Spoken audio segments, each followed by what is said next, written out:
At ngayon ngay gagala tayo dito sa Cavite. So let's go guys, almusal muna tayo guys. Kasi hindi guys, bye guys, kain tayo.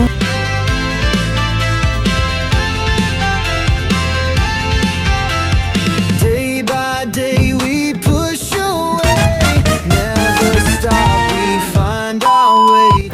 At meron nga tayo na hunting dito na staycation na napakaganda at napaka-relax na lugar. So dito nag-aalmusal na nga at maya gagala. Straight, burning bright, we light the day. Through the fire, come what may, keep the rhythm all the way.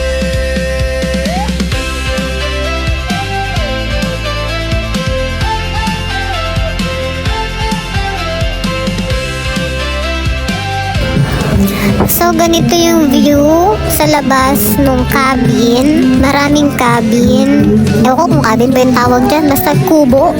Tapos marami din at fully book ang kanilang mga kubo. So yun, tapos may swimming pool dun banda. This race we're breaking out, we race the sun.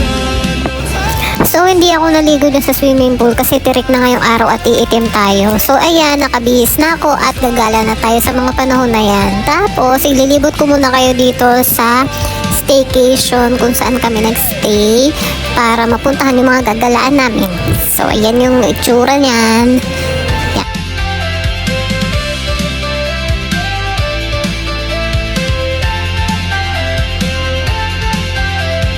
Feet hit the ground, the pulse is strong, chasing the air. So yung resort nga na pinuntahan namin ay Itawis Resort. This is located at Silang Cavite. Kasi sa Silang Cavite din naman yung pupuntahan namin mamaya. Hindi po.